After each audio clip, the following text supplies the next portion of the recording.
Dini hari tadi kualifikasi Piala Asia sudah memasuki laga ketiganya. Indonesia yang berstatus sebagai runner-up grup A bertarung dengan tim juru kunci Nepal. Pertandingan ini cukup mengkhawatirkan mengingat Indonesia masih bisa tersingkir.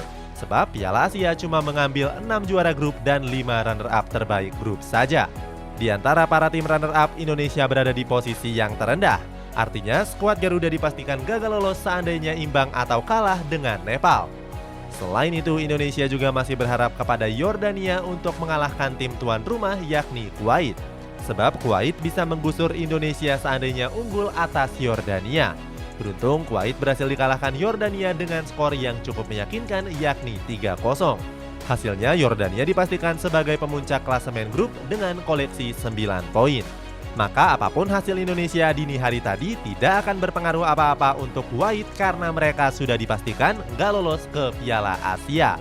Sementara kalau Indonesia kalah maka Filipina akan keluar sebagai runner-up terbaik di posisi kelima. Sebagai informasi, Filipina sudah lebih dulu dibantai 4-0 menghadapi Palestina sebelum pertandingan Indonesia melawan Nepal. Artinya sebelum berlaga timnas Indonesia sudah tahu kalau mereka hanya butuh hasil imbang untuk bisa lolos ke Piala Asia. Tapi anak-anak asuhan Sintayong tentu tidak mau dengan hasil yang biasa-biasa saja. Mereka datang seperti seekor macan lapar yang sudah lama terkurung di kandang. Sukses menang bantai. Bertanding di Jabal Al Ahmed Stadium, tim nasional Indonesia berhasil tampil mengejutkan. Sejak babak pertama, Indonesia sudah menjebol gawang Nepal sebanyak 2 kali. 2 gol tersebut dicetak oleh Dimas Drajat dan juga Witan Sulaiman. Nepal yang tertinggal sepertinya frustasi dan mulai keras menjurus kasar. Terbukti wasit sampai mengeluarkan kartu kuning kedua untuk Suman Aryal. Memasuki babak kedua, Indonesia tampil lebih mendominasi. Apalagi mereka sudah unggul jumlah pemain. Hasilnya, skuad Garuda berhasil mencetak 5 gol tambahan. 5 gol tersebut dilesakan oleh Fahrudin Arianto, Sadil Ramdhani, Elkan Bagot, Witan Sulaiman, dan Marcelino Ferdinand. Sebagai informasi, Nepal juga sebenarnya tampil dengan skuad yang pincang.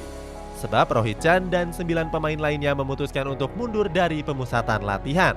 Mereka pergi karena berseteru dengan sang pelatih Abdullah Al-Muntairi. Selain itu, mereka juga kecewa dengan fasilitas yang diberikan oleh Federasi Sepak Bola Nepal. Namun apapun yang terjadi di luar lapangan tetaplah di luar lapangan. Di 90 menit pertandingan, faktanya Indonesia mampu menang 7-0. Komentar pelatih Nepal. Pelatih Nepal Abdullah Al-Muntairi ikut menyesali kekalahan timnya dengan skor 0-7. Akan tetapi Al-Muntairi pasang badan dan meminta para pendukung untuk nggak menyalahkan pemainnya. Menutup wawancaranya, Al-Muntairi menyebut kalau kegagalan Nepal adalah salahnya.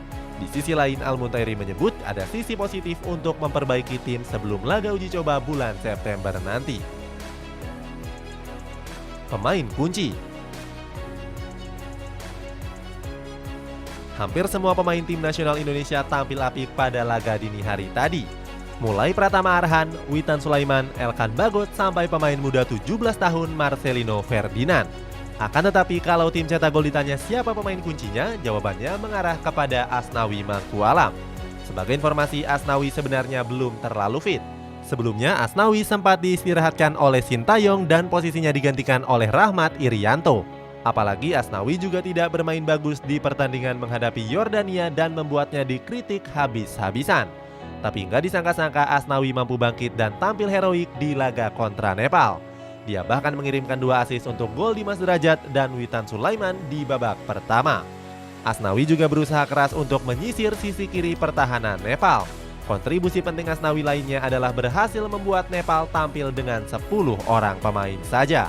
Pergerakan dari Asnawi yang merepotkan memaksa Suman Aryal untuk melancarkan tackle berbahaya untuknya.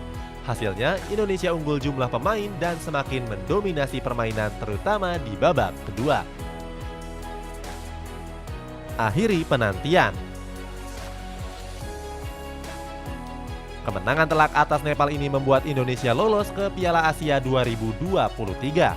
Skuad Garuda maju menemani Yordania yang lolos sebagai juara grup A. Hasil ini juga membuat Indonesia kembali berlaga di Piala Asia setelah absen selama 15 tahun lamanya. Kemenangan ini juga membuat Sintayong banjir pujian.